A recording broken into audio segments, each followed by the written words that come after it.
the Community Food Systems Program Director at the Institute for Agriculture and Trade Policy.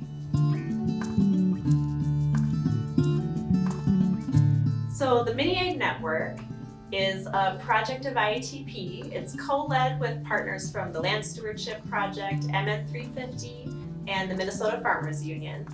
And our goal, our mission with MinneAg is to bring organizations from around the state together to champion nonpartisan policy solutions that protect communities, farmers, and the climate. And we want to foster an inclusive, resilient, and community accountable farm and food system for the state.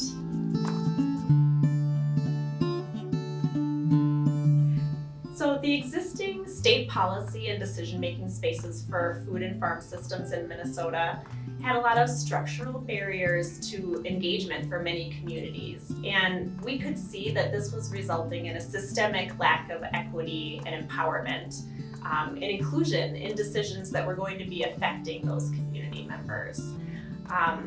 We also know that to do the policy advocacy to try to fix those inequities takes a lot of time and effort, and to try to understand those policy processes and rules is difficult when you have a lot of other things on your plate. And I know as a program person, I was working on issues like farm to school implementation on the ground, and it can be very difficult to translate that when you're new to the policy world. To understand all of the jargon and the lingo, to know where are the opportunities where you can make your voice heard, and to know when those opportunities are going to come up. And we see that we have a ton of really amazing organizations in Minnesota working on farm and food systems issues, but a lot of them only have the capacity to work on their own issues, but they didn't necessarily have the capacity to convene with others to be able to work together.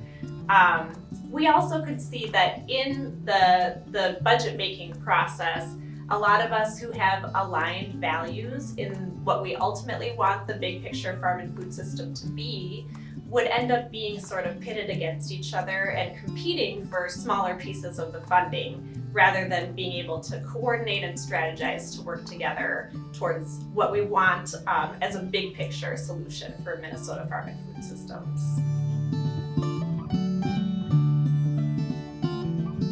In 2021, we came together with partners to form the MinneAg Network, with our mission being to create a space where Minnesota farm and food systems organizations can come together to strategize, coordinate, share information, and increase civic engagement with our partners. And we really know that collective action works. We can get more done together, and we are excited to build on the foundation that we already have. We're very excited that in 2023, IATP secured a USDA Regional Food System Partnerships grant to support MinneAg to grow in the future.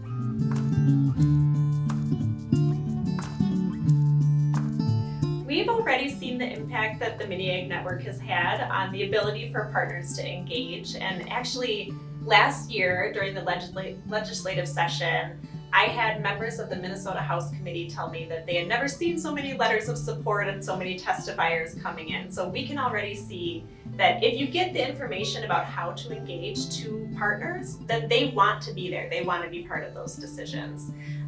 We had a lot of tangible big wins in the 2023 legislative session in Minnesota.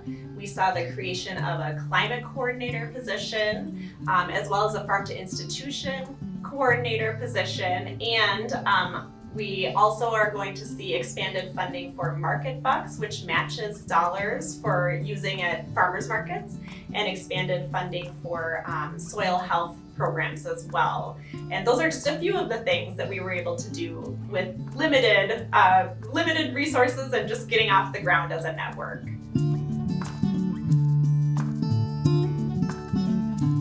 Based on MinneAg members' feedback, we've identified 4 pillar priority areas that we work on and kind of watch the issues for.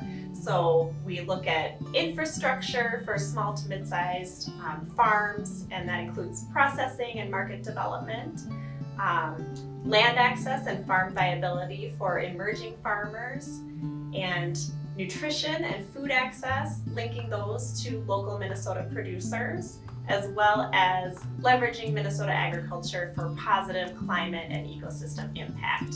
And then within each of those 4 priorities, there are a lot of different strategies and specific legislation that we'll be watching and tracking. So for example, under nutrition and food access, we'll be looking at a farm to school bill that is asking for increased funding for the farm to school and early care grant, as well as expanded access so that in-home early cares can also participate in those programs.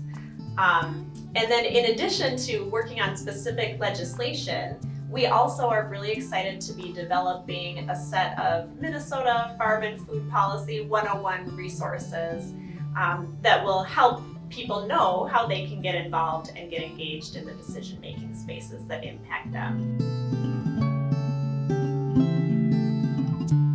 MinneAg Network uses 3 core strategies to empower our members to engage in decision-making spaces. So first, we try to boost the capacity of those members and orient them to how the decisions are made. And we do that through bi-weekly meetings where we give updates, we do webinars, we invite elected officials to come and talk about decision-making processes, and generally just familiarize our partners with where the decisions are made and what the processes are and how they might engage. Secondly, we work on developing our network. So we invite more partners to engage. We make sure that we're identifying where gaps are in the network and who else might want to join and be part of our movement. And then thirdly, we do specific policy engagement. So we will actually look for information on specific legislation and create issue briefs, or translate resources into our other languages, and also develop sample customizable templates that our partners can use that they can share their policy priorities as well. 2024 is going to be a big year of growth for the MinneAg Network, and we would love for more farm and food systems organizations to get involved. If you want to join us, you can go to our website, which is minneag.org, and click on the join button and get added to our listserv, where then you'll be in the loop on all of our action alerts, our bi-weekly legislative session meetings that we host, and other events, as well as action alerts. So that is the space to be if you want to join us, and I hope you do.